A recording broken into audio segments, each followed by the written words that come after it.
Chapter का next topic है triangle. तो अभी हमने पैरेललोग्राम का एरिया देखा था, अब ट्राइंगल का।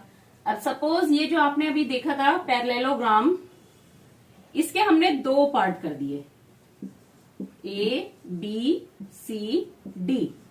तो यहां पे अब ये दो ट्रायंगल बन गए, कौन कौन से, ए बी डी और बी डी सी। ठीक है, दो ट्रायंगल बन गए, एक ये और एक ये। अब इसमें देखिए A B equal to D C, इसकी ए बी लाइन किसके इक्वल है, डी सी के।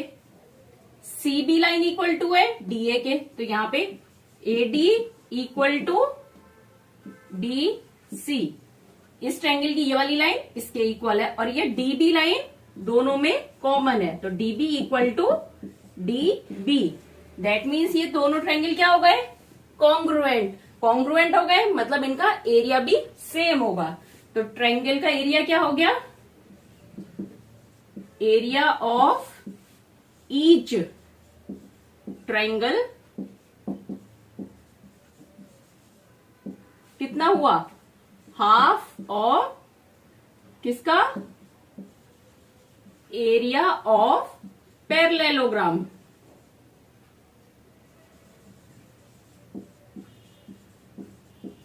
अब यहां पे पैरेललोग्राम का एरिया क्या होता है, बेस इंटू हाइट, मतलब half into base into height किसका एरिया हो गया, ट्रायंगल का एरिया।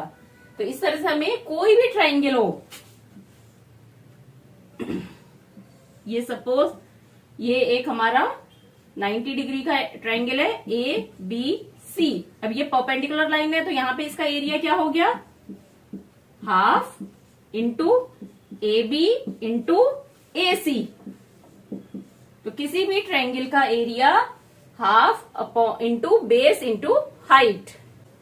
अब अगर कोई दूसरा ट्रायंगल है, सपोज ये ट्रायंगल है ए बी सी, तो यहां पे बेस तो हो गया, बी इक्वल टू क्या हो गया, ए बी, और हाइट क्या होगी यहाँ पे, वैसे ही जैसे पैरेललोग्राम में निकाली थी, अपोजिट वर्टेक्स से बेस पे परपेंडिकुलर लाइन ड्रॉ करेंगे। तो ये सी डी हो गई, तो ये हो गया हाफ इंटू ए बी, नहीं ये तो बेस था, सॉरी, बेस तो हो गया ए बी और हाइट कितनी हो गई, सी डी। तो इसका एरिया क्या हो गया, half into A B into C D.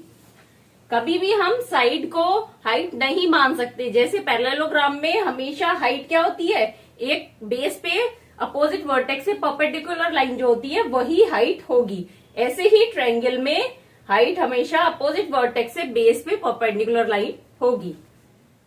अभी हमने देखा कि कॉन्ग्रुएंट ट्रायंगल का एरिया सेम होता है, ठीक है, लेकिन जिनका एरिया सेम है वो सभी ट्रायंगल कॉन्ग्रुएंट होते हैं या नहीं, तो उसको कैसे फाइंड आउट करेंगे।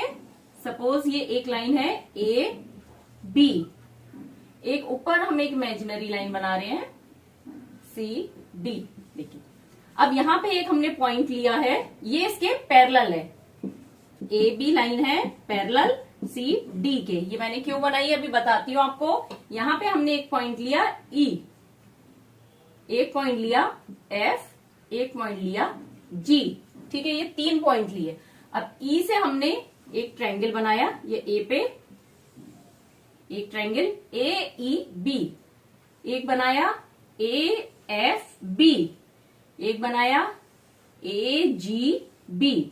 अब इन 3 triangle, triangle A B E और ट्रायंगल इधर लिखते हैं नीचे,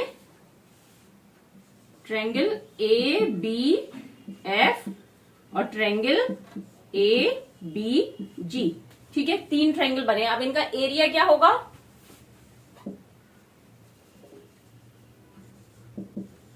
area equal to half into base क्या है, ए बी, ठीक है, बेस तो सब में ए बी ही होगा। अब हाइट कितनी है इसकी, यहां से परपेंडिकुलर लाइन ड्रॉ करेंगे हम, ये एच, सपोज ई एच। अब इन सबसे एक परपेंडिकुलर लाइन हम ड्रॉ करते हैं, एच आई जे। अब ये बताइए आप मुझे, ये जो हाइट है इन तीनों ट्रायंगल के लिए सेम होगी या अलग अलग होगी।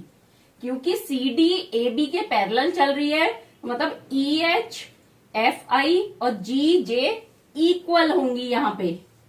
ई H equal to F I equal to G J, मतलब इन सभी ट्रायंगल के लिए जो भी हाइट है हमारी वो सेम होगी।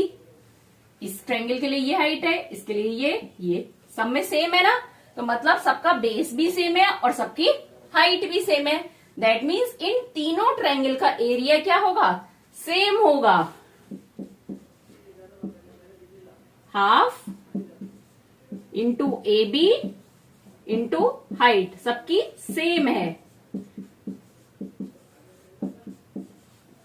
तो इससे क्या पता चल रहा है, लेकिन ये कॉन्ग्रुएंट है क्या, कॉन्ग्रुएंट नहीं है, क्योंकि इसमें G B line F B line के से अलग है। तो दैट मीन्स जो कॉन्ग्रुएंट ट्रायंगल है उनका एरिया सेम होगा, लेकिन जिन ट्रायंगल्स का एरिया सेम है वो सभी आपस में कॉन्ग्रुएंट नहीं होंगे।